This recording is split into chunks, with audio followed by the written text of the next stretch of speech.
여러분 안녕하세요. 작가 고정욱입니다. 오늘부터 여러분에게 좋은 소식이 있습니다. 바로 까칠한 재석이를 제가 부분 여러분이 낭독하면서 이 시대 청소년들의 문제와 고민에 대해서 함께 이야기 나눠볼까 합니다. 오늘은 첫 번째 시간으로요.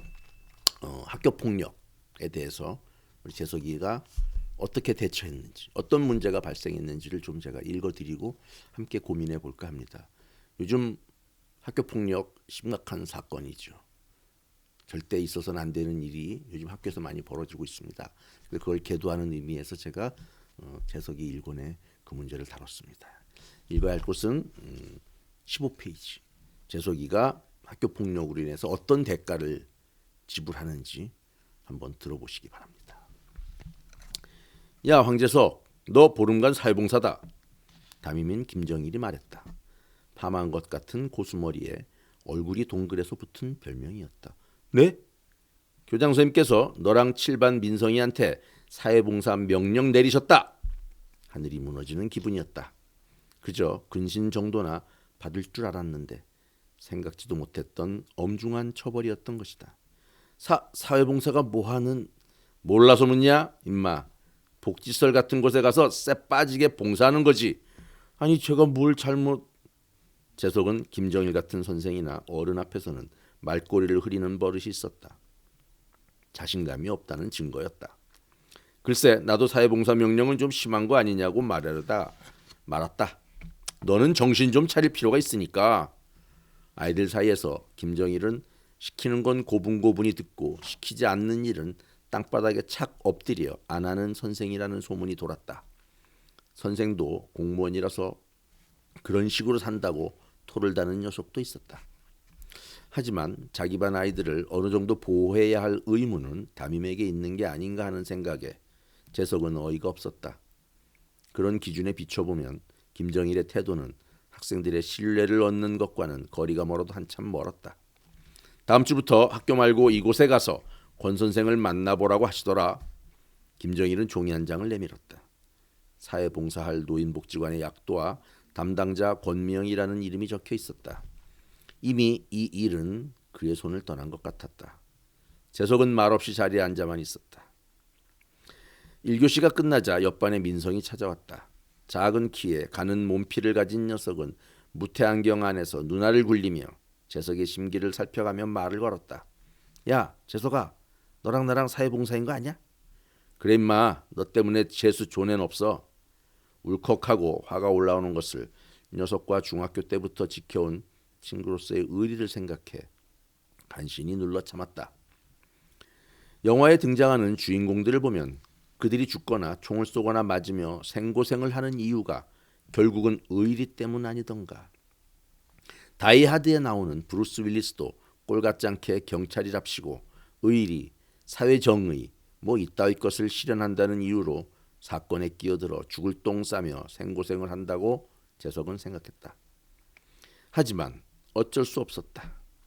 30-40명이 되는 구성원을 가진 폭력서클 스톤의 후배들은 항상 그런 재석에게 의리에 죽고 산다며 존경의 마음을 가지고 있었던 것이다. 미안하다. 내가 어떻게 해야 내 분이 풀리겠냐? 풀리긴 어떻게 풀려 임마. 그나저나 너 갈 거지?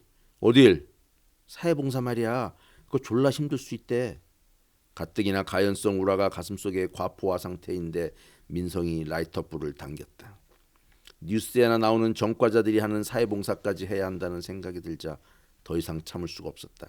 에이 짜증난다.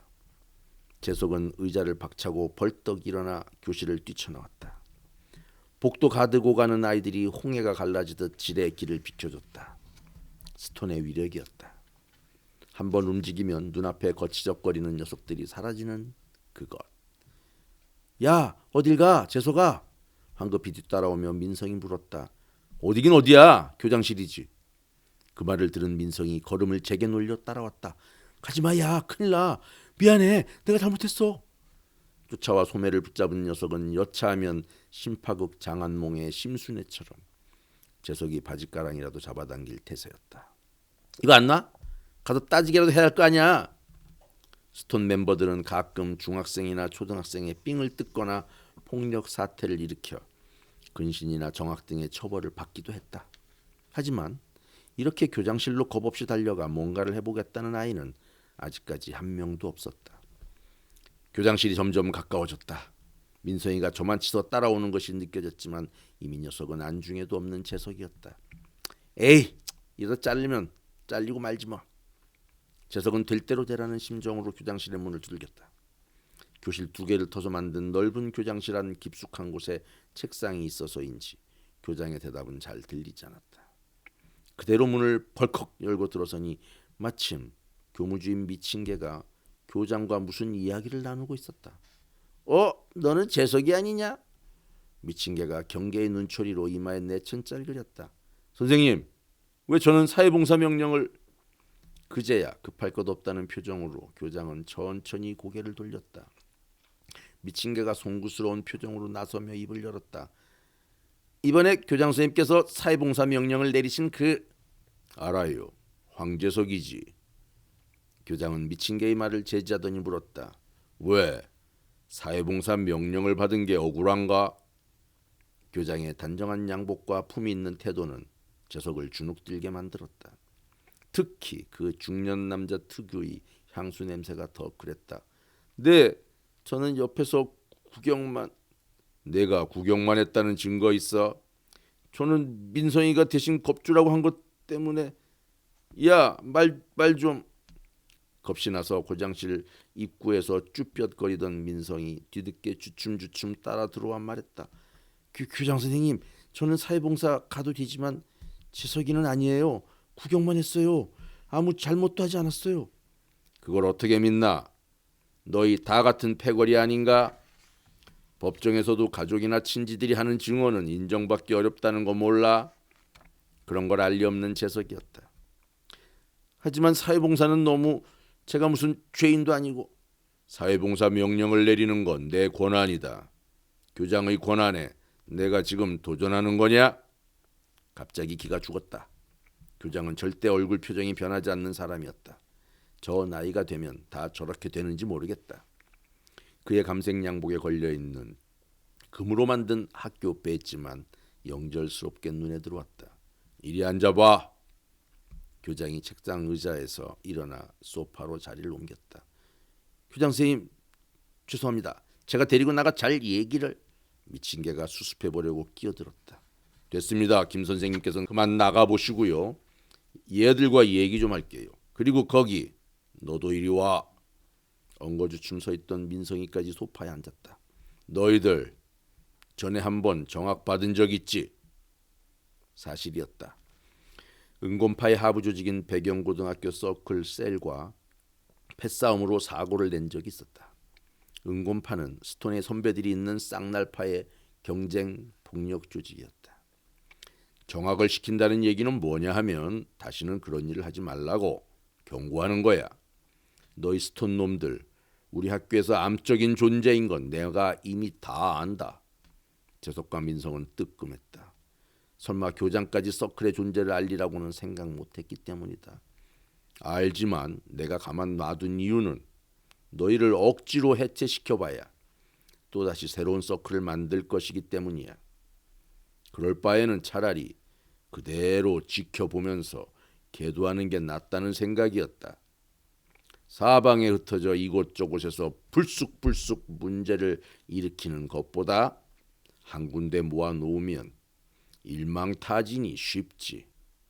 그런데 아무래도 이제 스톤을 뿌리 뽑을 때가 되긴 된 것 같구나. 재석은 갑자기 오기가 생겼다. 자신의 문제가 갑자기 서클의 문제로 번졌기 때문이다. 의리의 기준으로 그건 견딜 수 없는 것이었다. 선생님, 이건 다른 아이들과 상관없는 사회봉사 명령 받은 것만 취소... 한 번 내린 결정은 취소할 수 없다.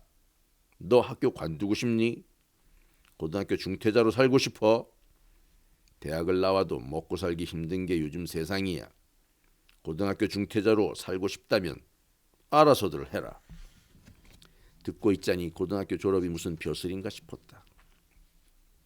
너희 어머니가 와서 그렇게 울고불고 통사정하셨는데 어머니를 생각해서라도 그렇게 살면 안 되지 않니? 교장은 설교 모드로 전환하려 했다. 학생들 훈계할 때 능수능란한 언변으로 어를 빼놓기로 유명한 사람이었다. 옆에 있는 민성은 벌써 죽겠다는 표정이었다.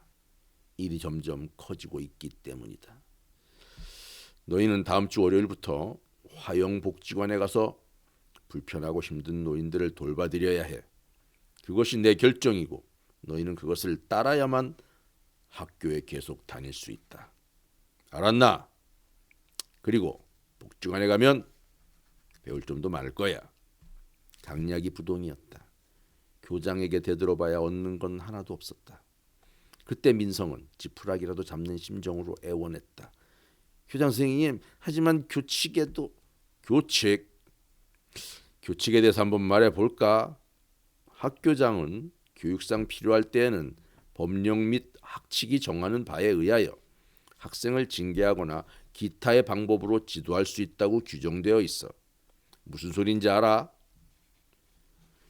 교칙은 학교를 운영하는 주체들이 합의해서 만든 거고 그 실행은 내가 하는 거야.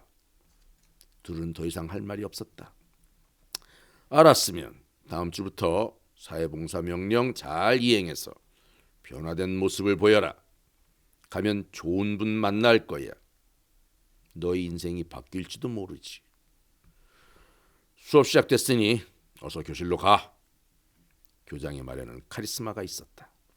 항의하러 왔던 재석과 민성은 할 일 없이 밀려날 수밖에 없었다. 야구 경기로 치면 7회 콜드게임 패고 축구로 치면 5대0의 묵사발이었다. 여러분 잘 들었습니까? 이 대목은 학교 폭력이나 학교에서 사건을 일으키면 반드시 응징당한다는 걸 보여주는 대목이에요. 교장 선생님께서 단호하게 엄벌을 내리셨죠. 근데 이 엄벌이 사실은 읽은 분들은 아시겠지만 복선이죠. 나중에 어떻게 깔렸는지는 책을 보시면 알 수 있겠죠. 굳이 사회봉사 명령을 안 가도 보낼 수밖에 없는 상황을 이 안에 제가 만들어 놨고요. 사실은 사회봉사가 나쁜 건 아니죠. 하지만 그것을 학생들이 갈 정도로 이 사건이 심각한 사건이었고 학교에서 주먹을 휘두르고 누군가를 때리고 괴롭힌다는 것은 큰 범죄와도 연결된다는 거 여러분 잊지 말라는 뜻에서 제가 서두 부분에 이렇게 재석이가 사회봉사 명령을 받아서 학교의 골칫덩어리가 되어서 복지원으로 가는 장면을 설정한 것입니다. 여러분 학교 다니는 게 좋고 친구들과 사귀는 게 즐겁다면 절대 주먹으로 때리거나 사고를 일으켜서 여러분뿐만 아니라 학교와 피해 학생, 부모님, 가족들, 친지들에게 괴로움을 주면 안 됩니다. 그게 지혜로운 자이고 그게 성숙해지는 겁니다. 자, 까칠한 재석이 사라졌다. 첫 낭송 여기서 마치도록 하겠습니다. 여러분 좋아요와 구독 꼭 눌러주세요. 고맙습니다.